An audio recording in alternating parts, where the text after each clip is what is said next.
Welcome to a bonus episode of Splintered Spirits, a podcast hosted by me, Gary, and my nephew Johnny from @Santa Paranormal.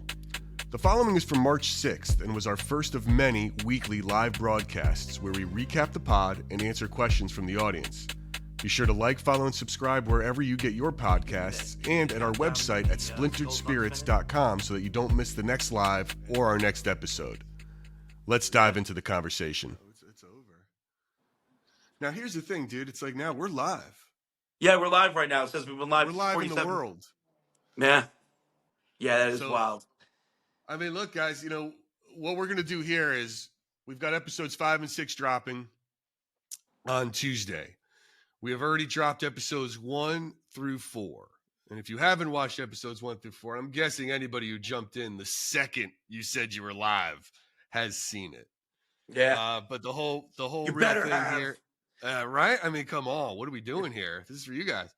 The whole point of 1 through 4 is, if you haven't figured it out by now, is the idea behind the podcast is to do a deeper dive on what spirits are or what they might be. We're trying to figure that out. Johnny has a theory on what spirits are, as we've gotten to right out of the gate, which is that they are. Johnny, why don't you tell? Am I talking for you? Well, most of you already know. I feel that spirits are memory. Scientifically, logically, it makes the most sense. And that's what I base, everything I do off those theories. At least how I look at and perceive what I am taking in when I'm live, on Santa Paranormal on TikTok. I see my son is on here making fun of me. Yeah. Get this. He called me a nerd. If anyone else sees it, that is my own son. And now What's they up, all cuz? All right. To go back to what Johnny's theory is the reminder is, so these memories are attached to the energy that we all have. I don't know if everybody knows there's a brain surgeon out there, but you don't have to be a brain surgeon to know that we have electrical impulses in our brain synapses that happen. This is a fact. I looked it up. Johnny believes the memories are attached to that energy. When we die, that energy is released. And that's what potentially these spirits are that he's talking to all the time. Okay? Yep. So that's where we're starting from.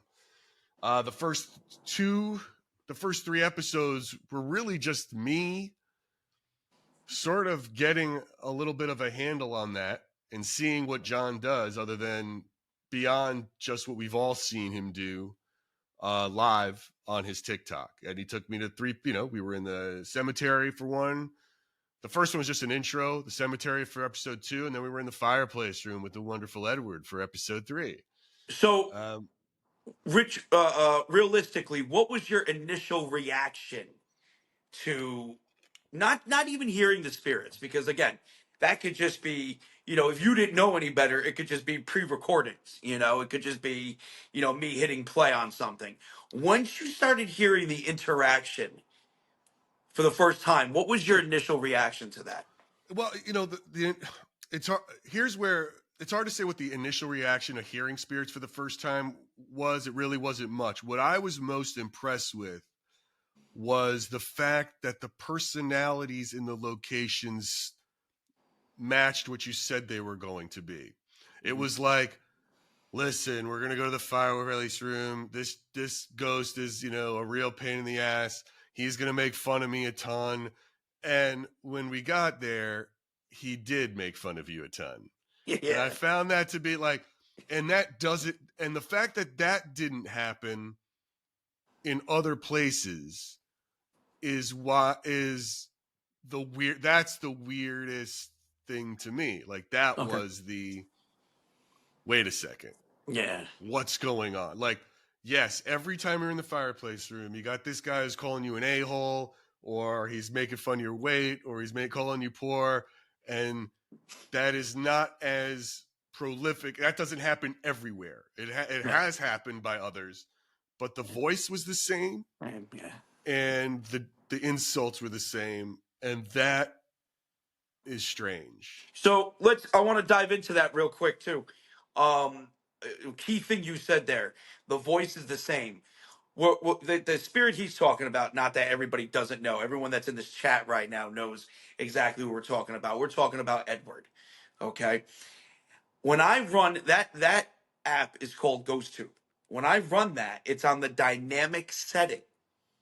Which now, let's say hypothetically that I am actually programming words into that, even though we all know that some of those phrases that are in GhostTube, that come out of GhostTube, you can't put in because it's too many characters. Anybody that's ever tried knows that. But let's say I were to figure out a way to get them to do that and get these phrases in there. How the hell would it be on dynamic setting and spit out those voices every time concurrently with that same voice? And again, like, this is what we're going to do here. We're going to deep dive into a lot of this on this podcast, on the live version of this podcast. So I'm just adding to what Gary was saying. It's consistent. It's Yep. consistency. And that's just wild. And once you know the tech aspect of it and know how it all works, it even gets crazier, because it's like, whoa, wait a minute. You're running this on dynamic. How is this popping off this way? Yes. The fact that there was a personality to the spirits in a location was what I found. Okay, that's bananas. That's really what was weird. Yeah. The other, so from there, I realized, like, I don't know what I'm doing at all. And that's what led me to want to talk to, for episode 4, to get another history and another perspective of someone who's been investigating for, decades. Like, okay, what are the right questions to ask? What do we have to do? And if our whole goal is to try to figure out what spirits are, we can't just be going on TikTok and like doing the same thing. We've got to try a lot of things and try a lot of different things to get there. So that's what we did. We're trying a lot. That's what we are doing. We are trying a lot of things to get there. So what I'm curious now with these first 4 episodes is from you guys. What are your questions? I want to hear some questions. I want to know, like, ask us anything. Tell us, like, what do you think? What do you like? What don't you like? What do you like in the podcast? What are experiences do you have that maybe we can answer or touch on, or that contradict or support things you've heard or seen on John's Live or from the podcast so far? So what do you want to start with? You want to start with their experiences or the podcast? Anything that'll speak to their questions. I'd love for them to ask. I'm putting you all on the spot. All 21 of you are on the spot. Open mic. Open mic. What do you got? What do you got for me? Ask a question. If you don't have a question about ghosts, then ask another question. Ask away. Let's get warmed up. What do you want to know? Godzilla. Why did you say Godzilla? I don't know. Maybe it's like I sound like Godzilla. Is it like more like Godzuki? Sort of, is there like a delay or something? I don't know what Godzilla means. Yeah, we got. Oh, yeah, is the audio bad? No. Is that what it's doing? Come on, folks, you're leaving us hanging. Let's go. Imagine this was a TV show. We'd have dead air. Dead People air. behind the scenes they'd be freaking out right now in a production. Like, what's going on? Oh, here we go. Like, do you believe spirits visit us in dreams? You want to start? Ooh. And then I'll go? Dude, I want you to answer that. I have no idea.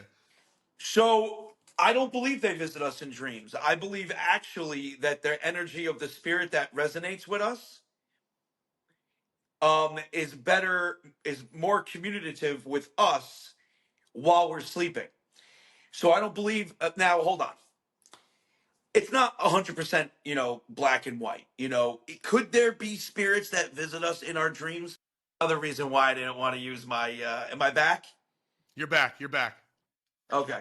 So let me say this first. I believe that the majority of spirits that we experience in our dreams are from the energy that's in us already. So our loved ones that have passed, because I believe that we do get some of their memories. We've seen this in science. We've seen this with organ transplants. You hear about DNA memory, the works. This, you can all look this stuff up. It's not like I'm pulling this stuff out of a hat. Like, this is all, stuff that's in science. There's been studies on this. Could there be a percentage of spirits that visit? Sure. But the amount of spirits that do come to us in our dreams are because their energy is already with us. So that's what I believe from at least the data that I've taken in. All right. Wait, I got a question that I can answer very quickly. Tammy, when is Splintered Spirit merch coming out? If you go to splinteredspirits.com, we've got a ton of merch. Have at it. Thank you for that question. Oh, this is a good one. This one I want to know the answer to. Marjorie's asking, John, why does Edward hate John? So Edward hates me so much because I am in his home. You got to understand something. The fireplace room before I went in there was unused. Nobody used it. It was like the abandoned side, decrepit, falling apart, dirty.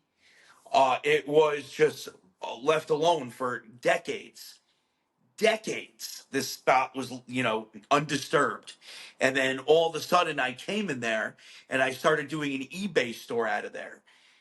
And then I cleaned up the other side, which is the side you guys know so much, the fireplace side. The first side I cleaned up in that place was the storage side.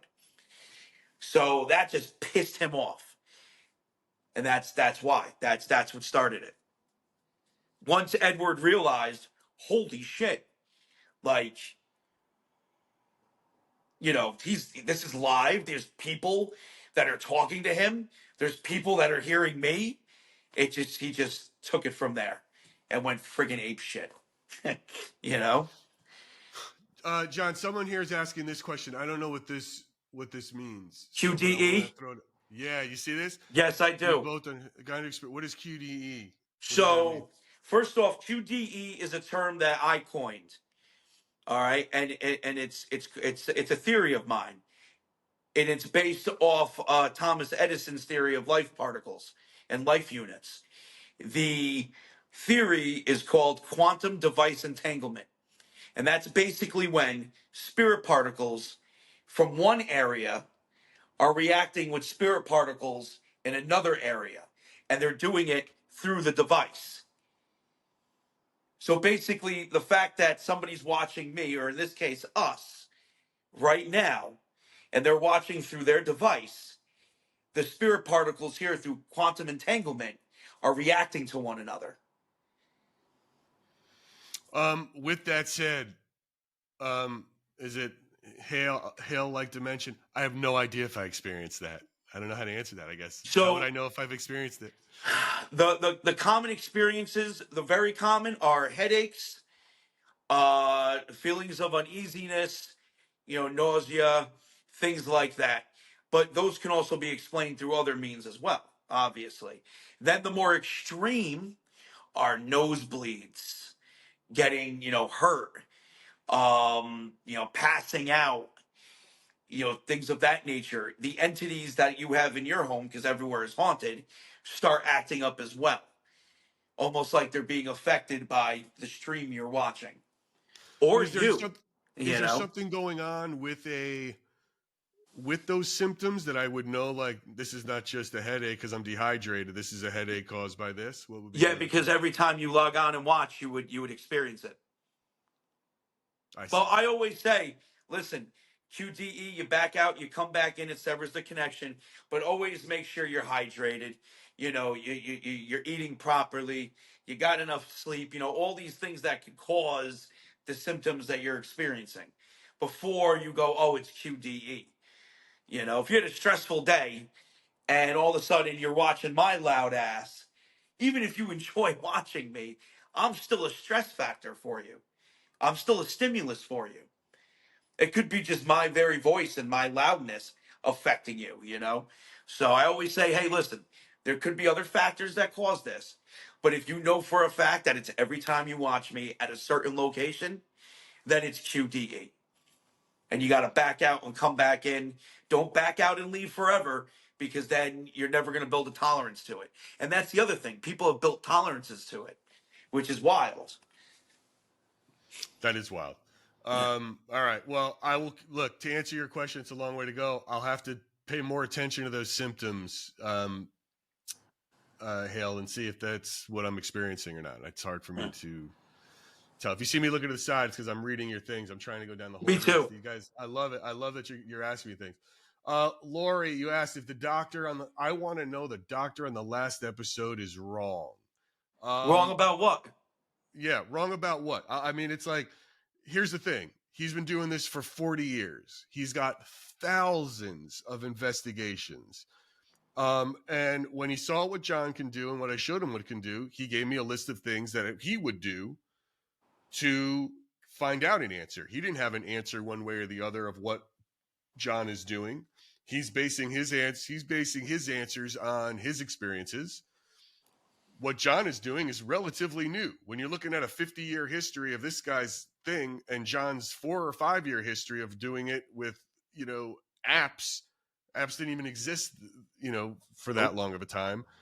That's a new thing. So he's not wrong. He gave us definitions that, look, you can call things what you want. We're trying to stick with definitions to help us stay consistent. Mm-hmm. And I think he's got good definitions of things in terms of like what an apparition is and what a haunting is and what a poltergeist and a poltergeist agent are. That just helps us be consistent when we discuss what we're talking about. There's no right or wrong to that. That's just the way that we're talking. Also, I'd like to point something out too that's super important. If you're being diagnosed with something, right? Let's say you're not feeling well and you're sick and you go to get diagnosed by doctors. If you go to somebody who's an oncologist that specializes in cancer, they're going to see cancer. If you go to an immunologist, they're going to see autoimmune. And it takes more data for them to go, oh, wait, this might be something else. So that's also very important. It's the same thing with me on my live. When I'm dealing with spirits, I'm, listening to memories.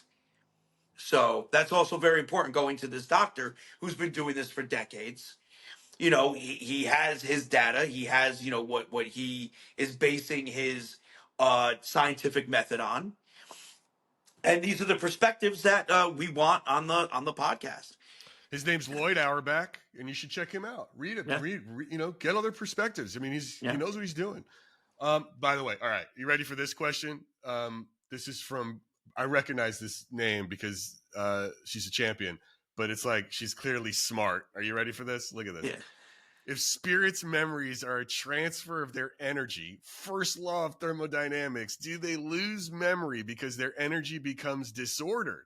The second law of thermodynamics. What? Yes. Check out the big brain on Bree. 100%. 100%. In so fact, you're saying they lose some memory. Forget about dying. Forget about dying. Let's talk about the living. Dude, let's say you can, if I remember the first place I took my wife out to dinner, okay, before we were married, all right, I'm going to start confusing what she was wearing the first time with the second time, all right? My shirt color is going to change. Hell, even 20, 30 years, the restaurant might change, or that memory might disappear completely. It happens when we're living, not just the dead. So I can only imagine when you die, what happens to the memory, especially as they scatter. They must be, but that explains a lot, though. What Bree said explains so much. Why spirits forget who they are, why they're so disoriented all the time. And it's what makes the ones that come through strong super special. So yes, I would have to say yes, the memories do get affected. Bree's so young, she's probably trying to write a college paper on ghosts. Yeah, right? It's like she's talking to us knuckleheads about it. Wizard in the making. All right, here's another. Oh, okay. So hold on. Let's go back to Lloyd for a minute. I know what people meant by Is Lloyd Wrong? And they're talking about no spirits being at the cemetery. Everyone needs to remember this, and this is super important, and I know a lot of my first years do. Before me stepping into a cemetery to gather data, the common conception with the paranormal was that there were no spirits at cemeteries. Anybody who dubbed themselves a professional, anybody who did it as a hobby, think about it. If they thought that spirits were at cemeteries, you would have seen all the original ghost hunting shows being done at cemeteries like crazy. But they weren't. They were done in people's homes. They were done in places of business. It wasn't believed that spirits were in cemeteries until I started showing them that there were spirits in cemeteries. But also this, let me point this out. Logically, when I tell the man, John thinks spirits are memories, and then we're at a cemetery, guys, 2 plus 2 doesn't equal 5. You don't remember your cemetery. Yeah. You're never going to remember it. You're never going to know it. So unless you know what I'm saying? Like, there's just no way. So that makes sense unless in the sense of in that regard. But go ahead. This is what we're trying to prove here. Can gain new memory. If spirits can gain new memory, then they can remember. And we know they can. The other thing is also is it the other idea of being spawned off of a loved one or all a possibility? That's what I'm saying. So while Mr. Auerbach was saying, Lloyd Auerbach was saying, like, well, there's no spirits at cemeteries. After we tell him we think it's memories, you could see why there's a disconnect logically. And that stems from, well, where's that energy then coming from to create what we're hearing when John is out? And so let me just press on what Gary said so everybody fully understands, because I know you guys. All right. What Gary was saying, what if it is an old memory versus new memory, where spirits can gain a new memory? What if it was the actual leftover memories of the ones that visited them and buried them in the ground originally? Which is a possibility. That's the crazy thing. This could literally be quantum memories connecting. So, for example, if me and Gary go out to a bar one night and we have the craziest night ever, all right, and we have a third person with us. Let's say his name is Manny. We have Manuel with us, all right, and it's me, Gary, and Manuel, and we're having handsome. He's got to be super handsome Manny. Go ahead. Yep, super handsome Manny. No one's more handsome than Manny is. You know what I'm saying? They call him the Grim Reaper because he kills all of our game right away. That's it. Guy walks in the door. Any game we've got, it's gone. He's got so much game, we don't even have to speak. He just points. So listen. So Manny, we die, I die, Gary dies, and then Manny dies later on. There's a chance that the reason why we're at those headstones or we're in that cemetery in general is because Manny came and visited. And a little bit of our energy was there, and then it quantumly connects, almost like snaps back. Now, think of it like this, everybody. Mr. Churchwell.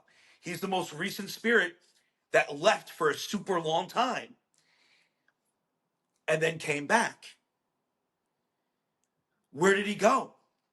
Why was he gone? We don't know. So anything is possible. Remember, it's the theory that spirits are memory. Do I have any of those answers? No, I don't. So it could be anything. It literally could be systemic of other people's memories that are causing that to happen, let alone the actual memory of the spirit going to its final resting location. There may need to be a catalyst, is what I'm saying. Now, if you listen to episode 4, and we talk about this a little more in the upcoming episode 5, and it's going to answer a question that I'm about to jump on. We talk about, for a split second, is John some sort of a tech medium or some sort of a spectral AI? Right, dude. Which is like my sort of like, well, what's going on? Dude. And I'm gonna drop a dopey video, but this goes to Gracie asked, and this is a good question, right? If spirits are memories, how do they communicate intelligently, right? So That's a wonderful question. So it's this is where the idea, or what I was thinking about in terms of what does spectral AI mean. And I'm dropping one of my dopey videos about giving you a truncated definition of how to explain it. But AI, if nobody knows how AI works, I'll give you the quick version of it, right? It's a large language model. So it pulls information from all sources, whether it's Twitter or Google or YouTube or art or the library. And when you ask it a question, it processes that information and creates a new prediction of something, of a new answer, right? Well, what if John is able to take these imprints, these memories that of a certain time and place of these people, this energy, and through the help of the tech, because that's where the voice is coming through, he can reprocess it somehow and create a conversation. I don't know if that's true, but why isn't it true? Because something's happening. And if it's a locked memory that can have a conversation now, and how do they communicate intelligently? Maybe it's because he can take that memory and reprocess it. And that speaks to one of the things that Lloyd was talking about in terms of what a haunting is versus what an apparition is. Whereas a haunting is an imprint. It's a loop. It's just the energy is frozen there, and it's a recording, if you will, not an entity or a being. It's a recording. And maybe John can take that and reprocess it as well, versus what a spirit is, except for this. And that might still be the case. But what you're going to see in episodes, well, you're going to get a taste of in episode 6 coming up. You're going to see, I sit down with a medium first.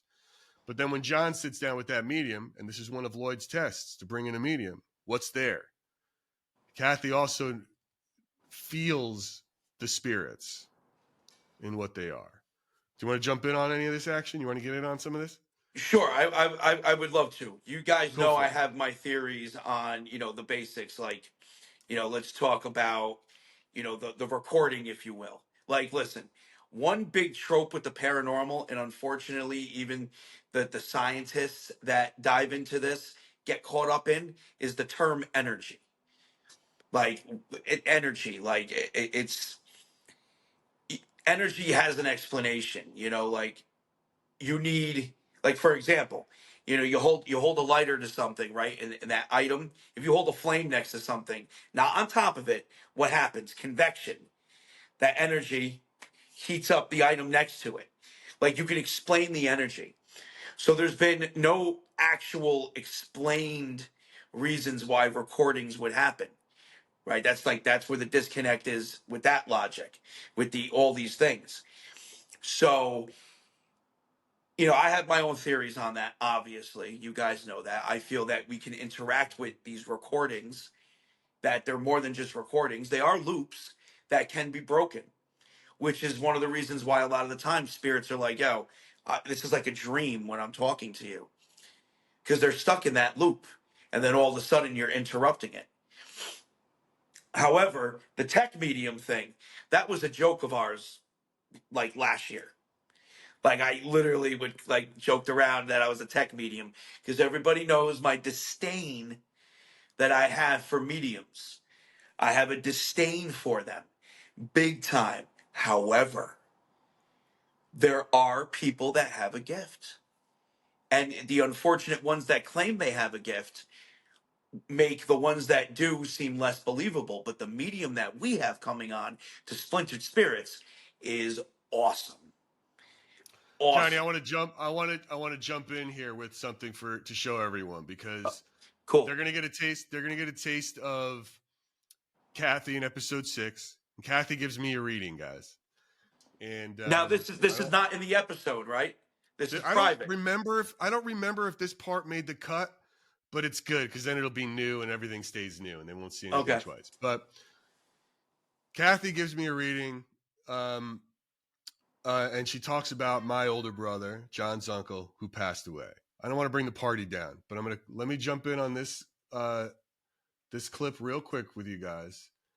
and then I'm going to explain what she's talking about and why it freaked me, kind of freaks me the hell out. So let me just see. Here we go. Let's jump in. Your brother, I don't know, he gives me, he takes a pack of cigarettes and throws it across the room. So, what is Smoker. that? I don't know, but he's a smoker. Okay, all right. Did someone try to get him to stop? I'm sure everybody tried to get him to stop. Okay. I don't know what that is because he's giving me a very like an angry throw, like that kind of a. Okay. So my brother died in a car accident. He wasn't wearing his seatbelt. My brother was, he was sober. We know that. How did he not see what was coming? It was a head-on collision. What happened? And my sister and I had always said we thought he might have been reaching for his cigarettes. I still get chills when I think about. I don't know if that'll show up on camera. I get chills when I think about it. It was bananas when she said it. That was so specific. Very Of specific. a story. And it's like, look, that it's, it puts a whole new light on the idea of what's coming through. And you'll see there's a couple other things. I dropped something in the promo for 6 that you see that she says also about my brother. He came through a lot to her, which, and guys, I got to tell you, I don't know how for the life of me she figured this stuff out, because between the time that I reached out to her to sit down with her and by the time we had this was very short. I don't have a big social media presence personally. You can't see any photos. There's nothing online that would even remotely connect me to my brother's former social media.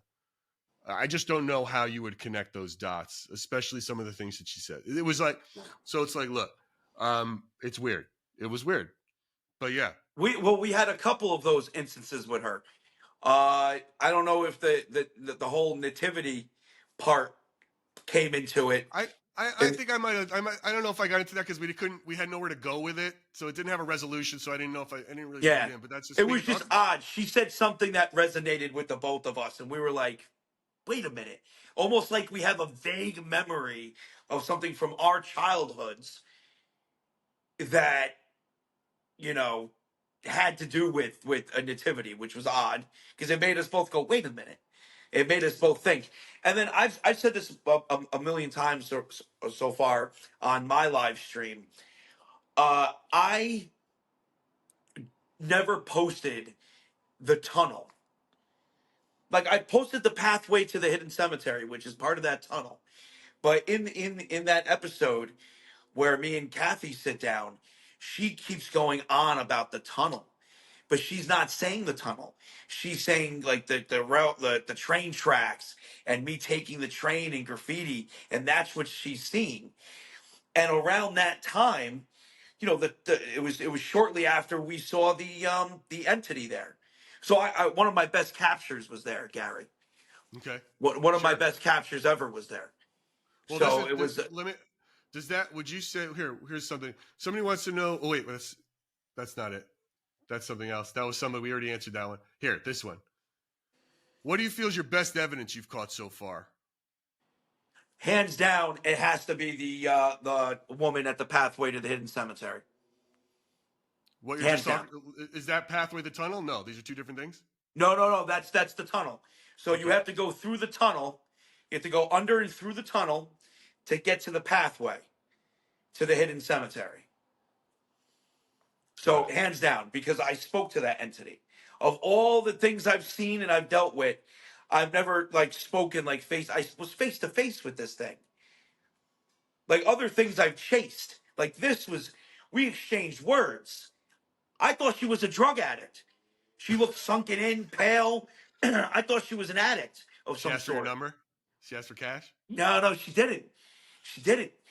Um, kind of wish she did. No, I'm just playing. No, but It seriously, gets like, lonely in the cemeteries, guys. It gets lonely. yeah, it gets real lonely. So, uh, it was just odd. And then all of a sudden, now I'd like to point out while this whole thing is unfolding on my live stream, I'm arguing with my chat. Like literally saying, guys, that's a real person. I spoke to her. Coming up with every reason that that's a real person and not a spirit until she disappeared. Was reappearing and reappearing when she was walking. Insane. Insane. So hands down, that's my best capture because I actually spoke to her in person. I've never had that sort of experience before, like that. So you know what I mean? You know what I mean? Yeah, for sure. Nah. Here's a question from Deborah. So if memory is still there, why do you think that a message can't be related to the living relative during an interaction? I guess maybe she's asking, like if ask this person something for me. I don't know. Is that what you want to know, Deborah? You still Well, with let me us? see. So if a memory is still there, why do you think that message cannot be relayed to the living relative during an interaction? There could be many factors for that. Remember, we're talking about, memories of the dead coming to the living. We have no way to measure that. So we have no idea exactly how much of that person is coming. That's the issue. So there only might be a small, residual part, and it might not be enough to relay an actual message. All right. That's just, could be one of the many reasons. I'm seeing. I think, dude, we've actually answered so far everyone's question. I don't see anybody asking any more questions. That's it, guys. We've answered it. If you're all set, you guys all know everything there is to know about spirits and ghosts. We've done it. Our work here is done. Podcast is over. We've solved it. People know about the afterlife. They're all set. That's it. Done. It's crazy, dude.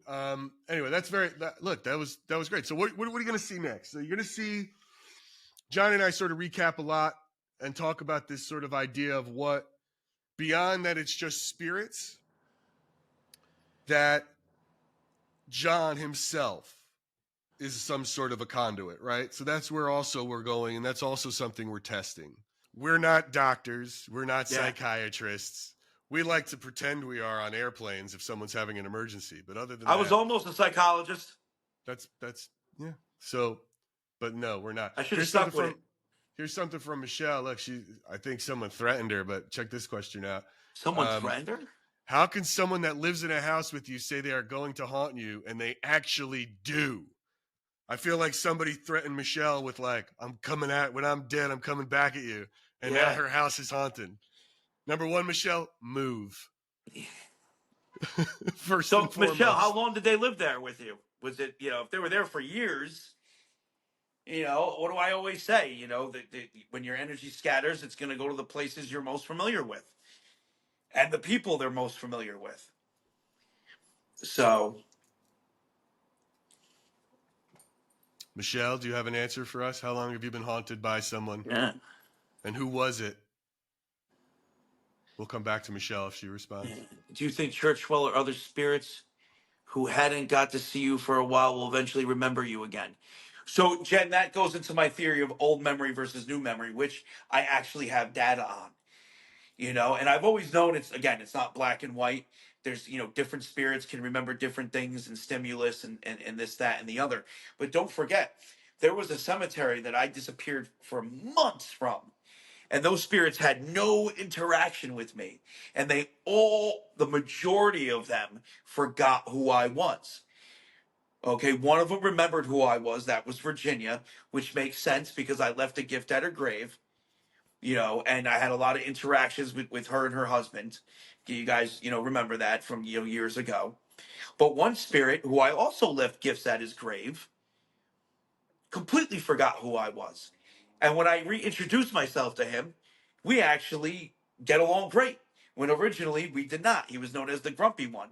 That's why we left the Oscar the Grouch on his grave as a gift. Like, all right, you're always grumpy every time I see you. Okay, funny enough, that spirit is actually the nephew of the man who built this tower. So, little side tidbit there. Michelle responded. She said it was her mom. Oh, yeah. Well, that's why, Michelle. It was your mom. Obviously, if she lived with you, you had a somewhat close relationship with her. So forget about her living with you. That's your mom. You know, that's your mom. I mean, it makes sense. Mama's haunting you. Mom's haunting you.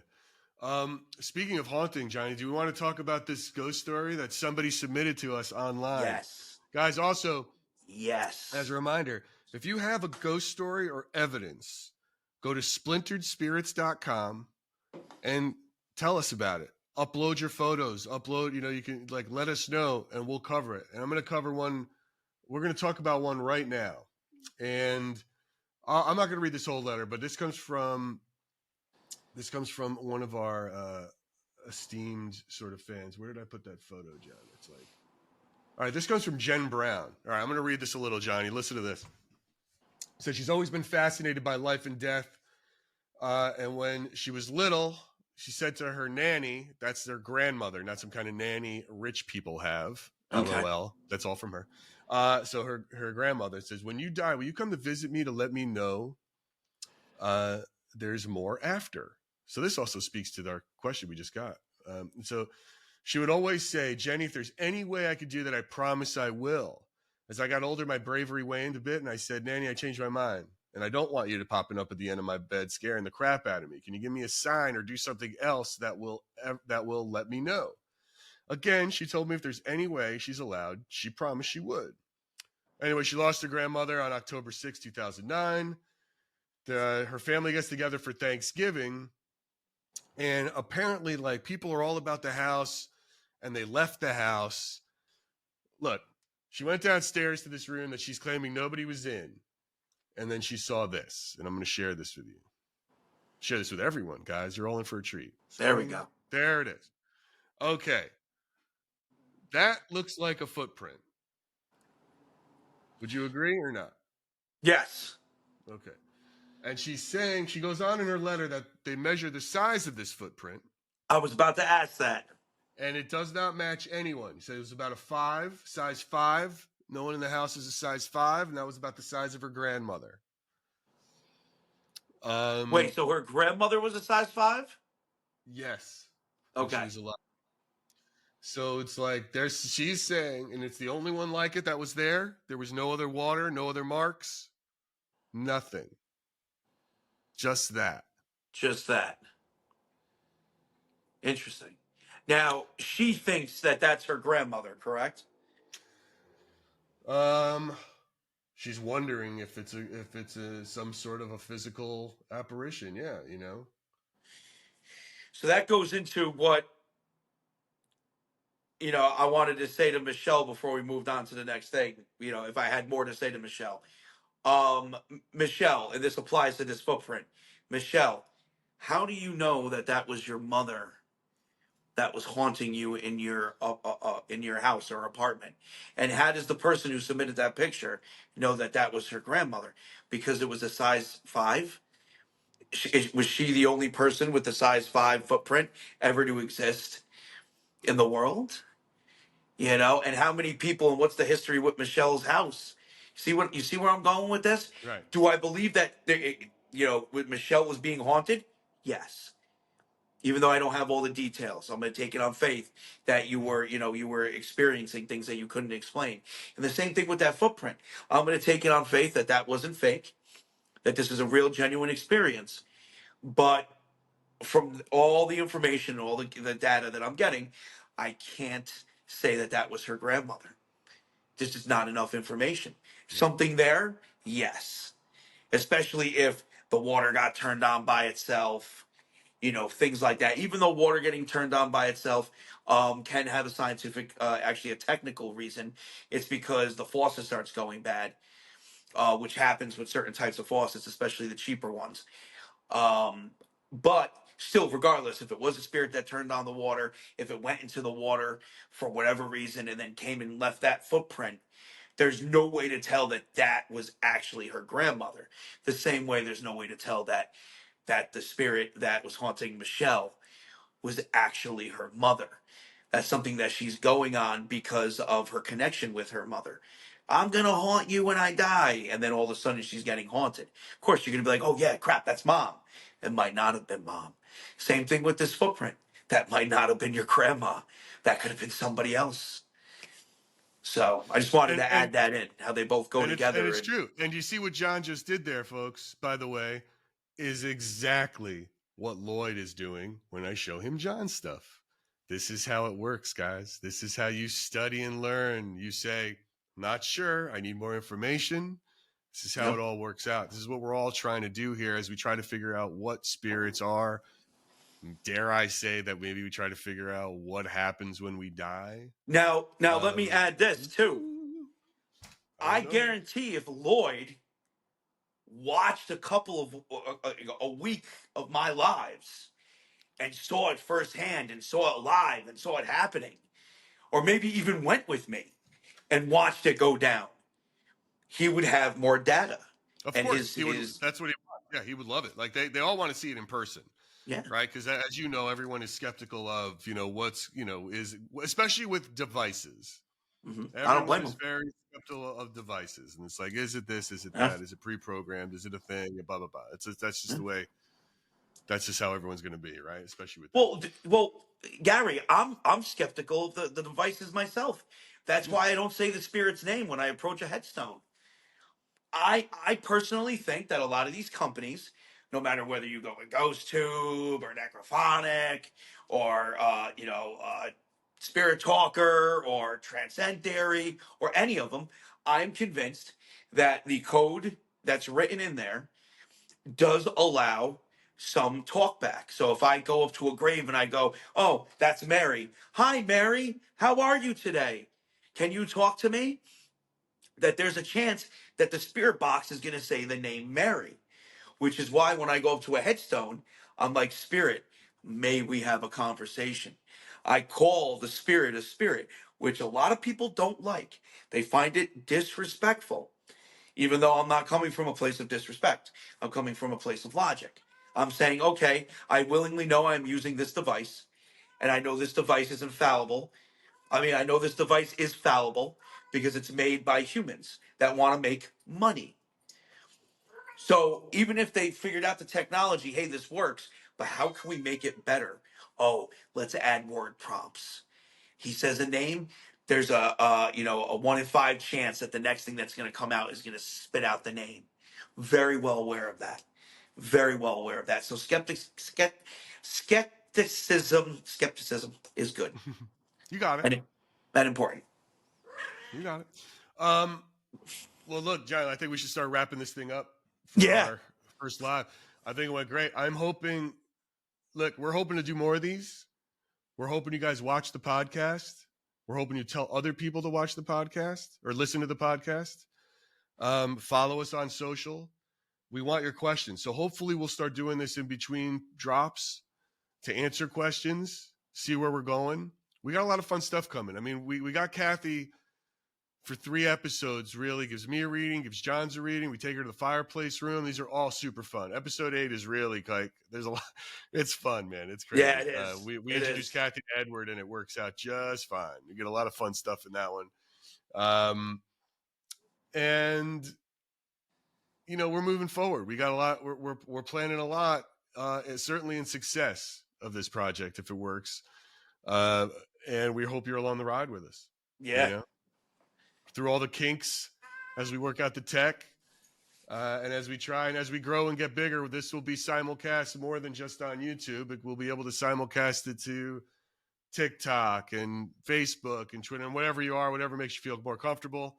Right now, that's only big enough to be from here to YouTube. But soon enough, guys, soon enough with your help. So that's it, man. Anything else? Everybody. Yo, thank you so much for watching. As Gary said, we're gonna do this more frequently. We'll keep you in tune. We'll let you know when it's popping off. And thank you so much for watching the live version of Splintered Spirits. It means a lot that you guys are here. Yeah, man, it really does. Much appreciated, everybody. Oh wow, look now everyone's chiming in, jumping in with buys. Hello, yay, thank you, patient, definitely all that. Okay. Love it, dude. I love it. Look at this. So good. All right, brother. I'll talk to you later. All right.